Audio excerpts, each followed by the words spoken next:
Welcome to I chemistry channel. तो चलिए video शुरू करते हैं गाइस आज की। ओके, तो देखो हमने लास्ट वीडियो में क्या क्या पढ़ चुके थे, मतलब हम अभी तक क्या पढ़ चुके थे। हमने अभी तक क्या पढ़ा बेटा? मॉलिक्यूलरिटी ऑफ रिएक्शन पढ़ा, ऑर्डर ऑफ रिएक्शन पढ़ा, इंस्टेंटेनियस रेट पढ़ा, रेट ऑफ डिसअपियरेंस पढ़ा, एवरेज रेट पढ़ा, ठीक हो गया बेटा, और रेट लॉ पढ़ा। तो देखो अगर मैं बात करता हूं A टेंड्स टू P, सही है जी।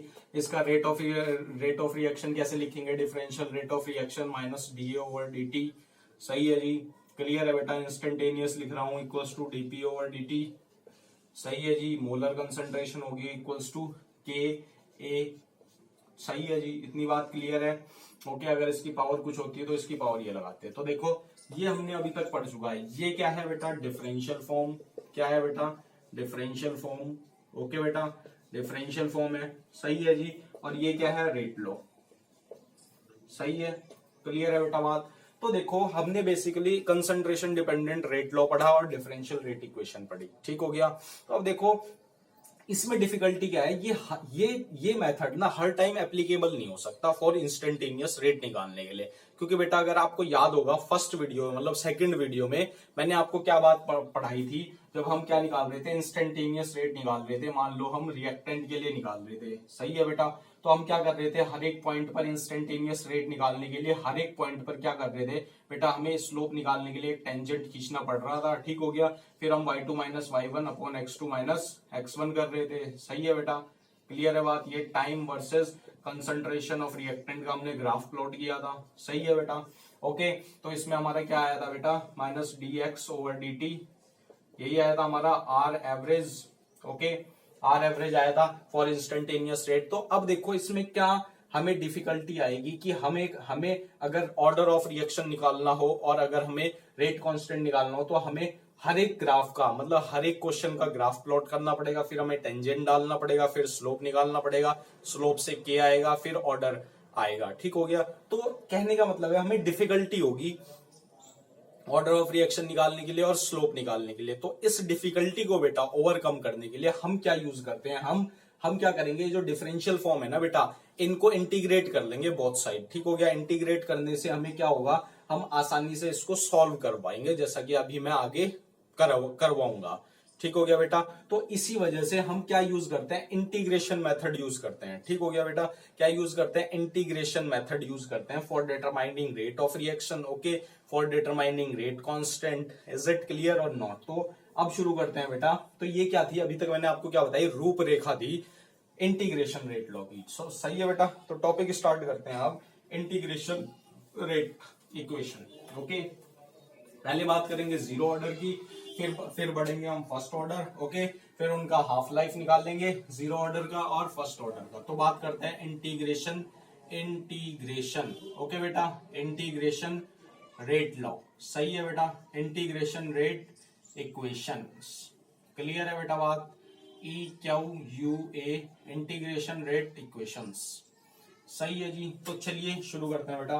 तो अब देखो मैं एक let us consider a reaction, let us consider a reaction. Okay बेटा, एक रिएक्शन कंसीडर करता हूं, A टेंड्स टू P। क्या हो रहा है बेटा? A से P गया। क्या गया बेटा? A से P गया है। ओके बेटा, तो देखो क्या होगा बेटा?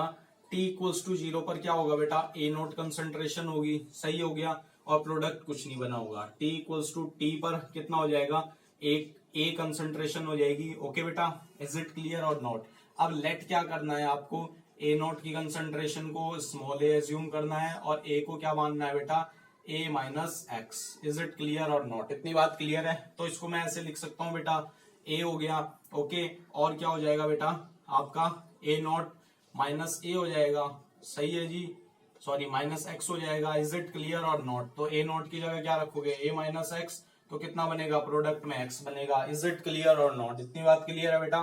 देखो मैंने क्या करा, टी इक्वल्स टू 0 पर इनिशियल कंसंट्रेशन ए नॉट होगी, प्रोडक्ट कुछ नहीं बनेगा। T equals to T time पर क्या हो जाएगा बेटा? T equals to T time पर ए कंसंट्रेशन रह जाएगी। ओके, इसका मतलब ए नोट में से एक्स घट जाएगा। क्लियर है बात? ओके, यानी x बन जाएगा। अब मैंने a नोट को लेट करा है स्मॉल a और a को क्या लेट करा है? a minus x. Is it clear और नॉट? अब देखो मैं रेट लिखना चाहता हूं, तो रेट कैसे लिखूंगा बेटा इस इक्वेशन का, मैंने आपको अभी बताया minus D A over D T, सही है, equals to DP over D T, सही है जी, इक्वल्स टू क्या बेटा जी, के ए की पावर कितनी बेटा जी, 0। इज इट क्लियर और नॉट, बिकॉज वी क्या हम किसके लिए कर रहे हैं, जीरो ऑर्डर के लिए, सही है बेटा, जीरो ऑर्डर काइनेटिक्स के लिए, सही है जी। इज इट क्लियर और नॉट, तो किसके लिए पढ़ रहे हैं हम, जीरो ऑर्डर पढ़ रहे हैं बेटा, ओके। तो के ए की पावर 0 हो जाएगी, तो इसको हम कैसे लिख सकते हैं भाई, कंसंट्रेशन के टर्म में ही लिखते हैं, रेट आपको पता ही है, तो minus D A over D T equals to क्या हो जाएगा, के हो जाएगा। इज इट क्लियर और नॉट, इतनी बात क्लियर है बेटा। और करके मैं कैसे लिख सकता हूँ, D A over D T equals to क्या हो जाएगा, माइनस के हो जाएगा, ओके बेटा। अब देखो क्या करता हूँ, डी टी को इधर भेज देता हूँ, सही है बेटा। और करके मैं क्या लिख सकता हूँ, डी ए इक्वल्स टू क्या हो जाएगा, ओके जी, के इंटू डी टी, सही है बेटा। अब क्या करूंगा बेटा, मैं इंटीग्रेशन ले लूंगा, सॉरी माइनस आएगा, सही है बेटा। तो अब क्या करूंगा, integration both side, integration on both side, सही है जी, बोथ साइड।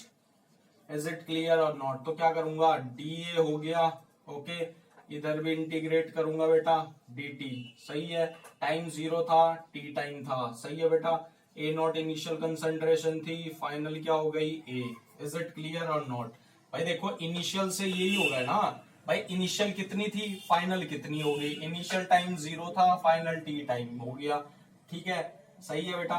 तो यहाँ पर 1 मान लूंगा, तो आपको, अब तो आप मैथ में तो आप चैंप हो, आपको इंटीग्रेशन आता है, तो क्या हो जाएगा बेटा, ए हो जाएगा, ओके, अपर लिमिट माइनस लोअर लिमिट हो जाएगी, सही है बेटा बात, इक्वल्स टू क्या हो जाएगा, माइनस के टी हो जाएगा, क्योंकि अपर लिमिट माइनस लोअर लिमिट, के टी माइनस 0, के टी हो जाएगा, ओके। इसका मतलब क्या हो जाएगा बेटा, यहाँ पर क्या होगा, ए, तो इसका मतलब ए माइनस ए नॉट, ये तो जानते हो, upper limit minus lower limit करते हैं, a minus a naught equals to minus k t. Is it clear और नॉट, फर्स्ट इक्वेशन होगी, इसको अगर मैं रीअरेंज करता हूं तो ए इक्वल्स टू क्या हो जाएगा बेटा, क्या हो जाएगा आपका, ए नॉट, सही है, ये इधर जाएगा माइनस के टी, सही है बेटा।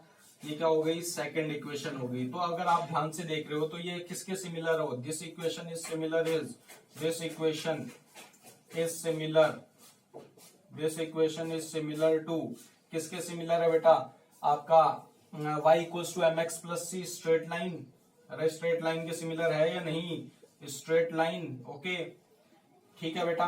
तो क्या हो जाएगा, y equals to M x plus c. Is it clear और नॉट, या आप ऐसे लिख दूं, c plus minus m x, सही है बेटा, y equals to M x plus c, ठीक हो गया। आप देखो मैं ग्राफ प्लॉट करने जा रहा हूं, ध्यान से देखना बेटा। तो मैं ग्राफ प्लॉट करता हूं, a वर्सेस टाइम, सही है बेटा। तो आप बताओ, कमेंट करके बताओ जल्दी से बेटा, स्लोप क्या होगा, नेगेटिव आएगा पॉजिटिव आएगा, सही है बेटा। तो जल्दी से बताओ, मैं चेक करता हूँ, वेट कर रहा हूँ बेटा, जल्दी से बताओ कमेंट करके कि क्या स्लोप आएगा, नेगेटिव आएगा पॉजिटिव आएगा। अब देखो माइनस एम है ना, तो इसका मतलब स्लोप जाएगा नेगेटिव में, सही है बेटा। स्लोप क्या हो जाएगा, स्लोप इक्वल्स टू क्या हो जाएगा बेटा, माइनस एम, मतलब क्या हो जाएगा, स्लोप इक्वल्स टू माइनस के हो जाएगा। इंटरसेप्ट क्या होगा बेटा, इंटरसेप्ट ये हो गया सी, यानी ए नोट हो गया इंटरसेप्ट। इज इट क्लियर और नॉट, बात क्लियर है बेटा। तो ग्राफ प्लॉट हो गया, ओके जी। अब देखो इसको रीअरेंज करते हैं दोबारा, सही है, इसको मिटो दू बेटा। देखो जी, हमें ये पता है कितना था बेटा, देखो जी ध्यान से देखो, इस वाली इक्वेशन को मैं कैसे लिख सकता हूं बेटा, फ्रॉम इक्वेशन सेकेंड, ओके जी, फ्रॉम इक्वेशन सेकेंड, ये वाली मतलब a इक्वल्स टू क्या था बेटा, a naught minus k T, okay.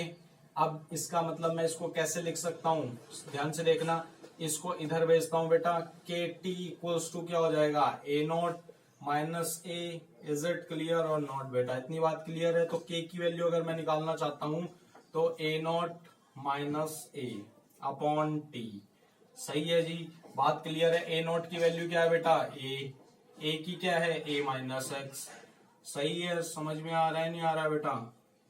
के इक्वल्स टू क्या हो जाएगा, ए से ए कैंसिल हो जाएगा, एक्स अपॉन टी हो जाएगा, के इक्वल्स टू, सही है बेटा। तो ये किसकी फॉर्म में हो गया, इन the form of product, in the form of product. तो एक और ग्राफ प्लॉट करते हैं बेटा जी, जल्दी से बताओ। और x equals to K T कर सकता हूं मैं, तो ये equals to y equals to M X, straight line हो गया। ओके, अब आपको कमेंट करके ये बताना है बेटा कि इसमें इंटरसेप्ट क्या होगा, 0 होगा, 1 होगा, 2 होगा, 3 होगा।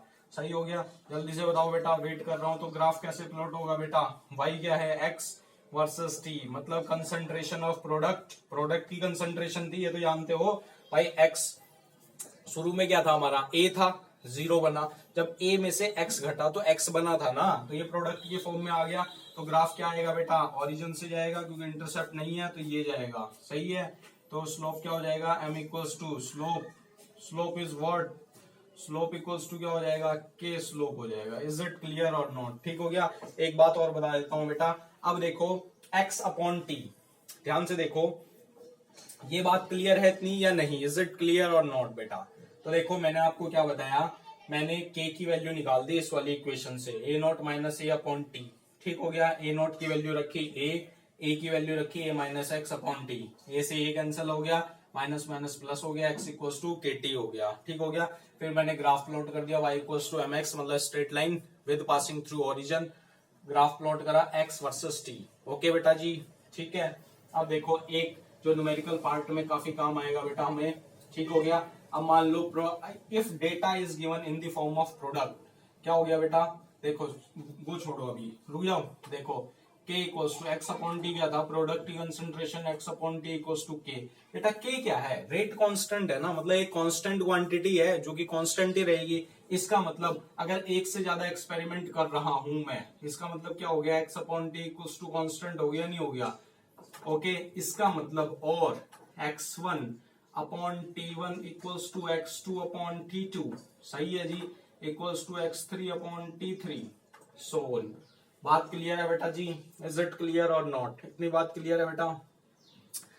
तो ये भाई मुझे आपको बात बतानी थी, अगर मान लो एक से ज्यादा कंसंट्रेशन दी हो और टाइम दिया हो इन the form of product of zero order के लिए, तो आप कैसे निकाल सकते हो। आप देखो इस पे क्वेश्चन कैसे पुट हो सकता है, क्वेश्चन ऐसे पुट हो सकता है बेटा, मान लो डेटा दिया है, डेटा इज गिवन, ओके बेटा, data is given in the form of, in the form of, किसकी फॉर्म में दिया है बेटा, data is given in the form of product, okay, and time की फॉर्म में दिया है। तो कैसे दिया है, x ये है, टाइम ये है, इसका मतलब 50 दे दिया, 60 दे दिया, 70 दे दिया, टाइम दे दिया बेटा कितने 30 सेकंड में, 20 सेकंड में। टाइम तो घटेगा, अरे बात समझ रहे हो भाई, प्रोडक्ट बढ़ेगा टाइम घटेगा 10 सेकंड में, सही है। बात क्लियर है या नहीं बेटा जी। तो देखो कैसे निकाल लेगा वो, ये कह देगा भाई ये निकाल लो, ये वाला टाइम निकाल लो। तो क्या करोगे बेटा, ये x1 हो गया, x2 हो गया, x3 हो गया, ये t2 हो गया, t3 हो गया। फॉर्मूला क्या लगाओगे, x2 upon t2 equals to x3 upon t3, सही है। और निकालना क्या है t3, तो t3 कैसे निकलेगा, x3 t2 upon x2, clear है बेटा बात। निकाल लोगे t3 क्या हो जाएगा, x3 क्या है हमारा 70, सही है, t2 क्या है 20 और x2 क्या है हमारा 16, निकल जाएगा बेटा बात। कितना हो जाएगा 3, तो ये कितना हो जाएगा बेटा 3 एकम 3 दूनी 6 हो जाएगा, 3 तिया 9, 3 तिया 9, तो कितना आ जाएगा 23.3 सेकंड आ जाएगा। इज इट क्लियर और नॉट, इतनी बात क्लियर है बेटा। तो इसी के साथ ये वीडियो यहीं पर खत्म हो जाती है। कमेंट करके जरूर बताना वीडियो कैसी लगे। ओके बेटा, वीडियो अच्छी लगे तो एक बिग थम्स अप दे दो, ओके। और अगर आपने चैनल सब्सक्राइब नहीं करा तो अब तक चैनल सब्सक्राइब कर दो बेटा जी। Thank you.